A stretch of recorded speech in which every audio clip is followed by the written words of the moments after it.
കോതമംഗലത്ത് കുട്ടമ്പുഴയിലെ ക്നാച്ചേരി വനത്തിനുള്ളിൽ അപൂർവ സസ്യമായ കായാമ്പൂ പൂത്തത് കൗതുക കാഴ്ചയായി. കുട്ടമ്പുഴ പഞ്ചായത്തിലെ ക്നാച്ചേരി ക്ഷേത്രത്തിനും പായസപ്പാറയ്ക്കും സമീപമാണ് കായാമ്പൂ ചെടി നീലവർണ്ണം വിതറി അതിമനോഹരമായി പൂത്തുനിൽക്കുന്നത്.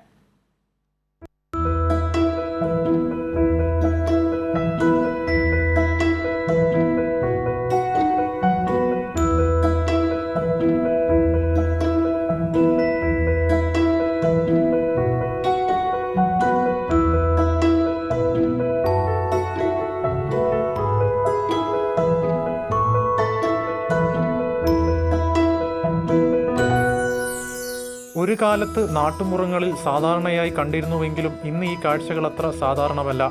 ധാരാളം ഔഷധ ഗുണങ്ങൾ ഉണ്ടെന്ന് പറയപ്പെടുന്ന കായാമ്പൂ വർഷത്തിലൊരിക്കൽ മാത്രമാണ് പൂവിടാറുള്ളത്. പൂക്കൾ തണ്ടിൽ പറ്റിപ്പിടിച്ചാണ് വളരുന്നത്. കശാവ് എന്നുകൂടി വെളിപ്പേരുള്ള കായാമ്പൂ സസ്യത്തിന്റെ പൂവിന് നല്ല കടും നീല നിറത്തിലാണ് കാണാറുള്ളത്. ഇവയുടെ തണ്ടുകൾക്ക് നല്ല ബലമുള്ളതിനാൽ പണ്ടുകാലത്ത് കാർഷിക ഉപകരണങ്ങൾ ഉണ്ടാക്കുവാനും ധാരാളമായി ഉപയോഗിച്ചിരുന്നു. പ്രകൃതിദത്തമായി ഒരുക്കിയ കായാമ്പൂവിന്റെ മനോഹാരിത കാണുവാൻ നിരവധി പേരാണ് ഇവിടെ എത്തിച്ചേരുന്നതെന്ന് പരിസ്ഥിതി പ്രവർത്തകനായ മുരളി കുട്ടമ്പുഴ പറഞ്ഞു. ഇത് ക്നാച്ചേരി വനത്തിലെ പായസപ്പാറയ്ക്കടുത്ത് അല്ലെങ്കിൽ ക്ഷേത്രത്തിനടുത്താണ് ഇത് വളരെ മനോഹരമായിട്ട് നീല നിറത്തിൽ വിരിഞ്ഞു നിൽക്കുന്നത്. ഇതിൻ്റെ ഒരു പ്രത്യേകത എന്ന് പറയുന്ന പൂക്കളുടെ മുകളിൽ വെള്ളികൾ കെട്ടിയ ചെറിയ ചെറിയ കടുകുമണികൾ പോലെയുള്ള ചില പ്രത്യേകതകളുണ്ട്. അതോടൊപ്പം തന്നെ ഔഷധ ഗുണമുള്ള പൂവാണെന്നൊക്കെ പറയപ്പെടുന്നുണ്ട്. കൈരളി ന്യൂസ്, കൊച്ചി.